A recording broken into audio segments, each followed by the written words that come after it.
The Wanted Man, read by Helen Porter and written by Helen Porter. Chapter 2. The Years Gone By. The girl sat in her cell, on the very basic bed. There was no bedding, but she was still grateful for the comfort, as it got her off the grimy floor. She was tall, with long brown hair, which was slowly starting to turn grey, as the years had been slowly passing for her. It had been 10 years, as near as she could calculate, that she had been stuck in the small cell, only occasionally being taken out for some air every now and then, or to be tested. She had not undergone the 10 years without mishap either. She had many scars that spread throughout her body, and her arm had healed in the wrong position from when it had been broken when she was brought in to the facility. There was always someone watching her. She had had the uncomfortable feeling on the back of her neck ever since she had arrived. She stood up, knowing that this was the point in the day that the guards were the laziest. She walked to the corner of her cell, and with a quick glance at the door, she hunkered down and pulled out a very small brick. "Sally," she whispered, being very careful not to be loud. "Lara!" exclaimed the other girl through the crack. "How are you doing?" asked Lara, going through their normal ritual. It didn't matter that she knew how the other girl would be. It was a way to feel normal. "Oh, you know, Vine wasn't particularly rough last time," replied Sally. "How long now, Lara?" 10 years and 3 days, little Sally," replied Lara affectionately. Lara had been able to keep track of how long it had been since Lara had been put into their current prison, and Sally had been brought in just after her, so Sally took comfort in knowing how long it had been. The first couple of years they had tried testing the guards and the cells to find any weakness that they could, but they hadn't found any problems with the cells or the guards. They spoke to each other only for a few minutes every day, but it was enough of a comfort. It felt like a bit of defiance, with both speaking to each other every day. Sometimes they spoke about the other people, and if they'd seen them, or particularly harsh punishments they'd had. Today, though, they played it safe, and whispering their goodbyes, they went back to their solitude. Lara knew that it wouldn't be long until she was summoned again. Her internal clock was now well trained, so she sat back on her cot and waited patiently, working on her escape plan, the plan that would only work if someone found her. Sam was hunkered down on his sofa, bent over the coffee table, staring at a well-worn photograph. With a small glass of whisky in his left hand, he sat pondering the image in front of him. He always felt like he'd failed these 3 people in his life, and in the end the guilt had been too much. He'd had to leave the force 5 years previously. He'd always felt like his men were judging him for not being able to help one of their most loyal people he'd ever worked with. Each night he took the photo out and stared at it for hours, wondering if there could be something he could have done differently. Maybe if he'd been more forceful, or maybe if he'd looked harder. Something, just something could have been done. The image was a happy image, but it always brought him great sadness. It was situated in a park. Jack Ridam on the left of a baby swing, little Liam Ridam on the baby swing, with Lara on the right of the swing. They were all smiling at the camera. It had been a wonderful afternoon, where they had invited Sam to come with them on one of their rare days off. This had also been before Lara and Jack had split up. He wished they could all be like that again, but Lara had now been dead for 10 years, and he felt that it was his fault completely. Suddenly he heard a noise downstairs that seemed to be coming from the side of his house. He'd since moved out of his old neighbourhood, not even telling his old friends and colleagues where he'd gone. Anyway, they would have all gone to the front door and asked for him, instead of snooping down the side. Suspicious, he picked up his gun, and going downstairs, held it ready while he crept to the back door, listening out for the noise again. Quietly he unlocked it, then stood back, so he was ducked below the level of the breakfast bar, ready and waiting for when the perpetrator burst through the door. He saw the handle turn, very slowly, and soon the door was opened. It was dark outside, and it was dark in the kitchen, so peering round the breakfast bar, he still could not see the man's face. "Sam?" the man said suddenly, startling Sam so badly he toppled over slightly behind the breakfast bar. From his position on the floor, Sam was so shocked he could barely talk. "Jack?" he asked hesitantly, hoping that it was the man he had not seen for 10 years. "Yes, Sam, it's me. You can get off the floor now," Jack said, turning around and closing the back door quietly. Sam got up and turned the light on, still in shock. He turned around to look at Jack again, now that there was light enough to see. Jack was a lot different to the man he had once known. There was a long scar going all the way down the left side of his face. His dark black hair was no longer just black, but it was now highlighted with red at the very tips. He was wearing contacts, so his eyes were very green, and he wore all black clothing. Sam realised that the appearance was a technique so as not to notice the man himself. If people got distracted by your clothing and outward appearance, then you wouldn't look like the person they were looking for. The highlights, the contacts, the clothing were all meant to distract, and for good reason. There were still people looking for this man, and not for the same reason as before.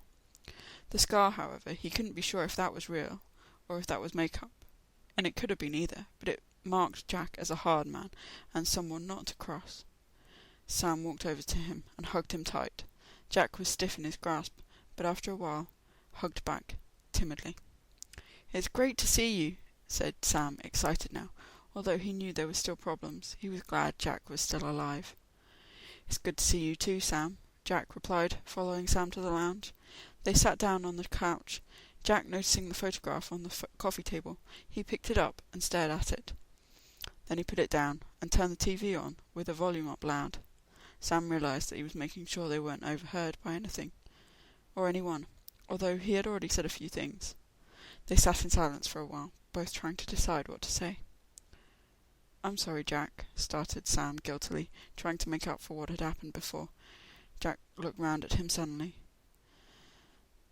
It pushed him back into a flashback. "I'm so sorry, Jack, you are going to have to come with me," said Sam, starting to recite his rights quietly as he put Jack in handcuffs.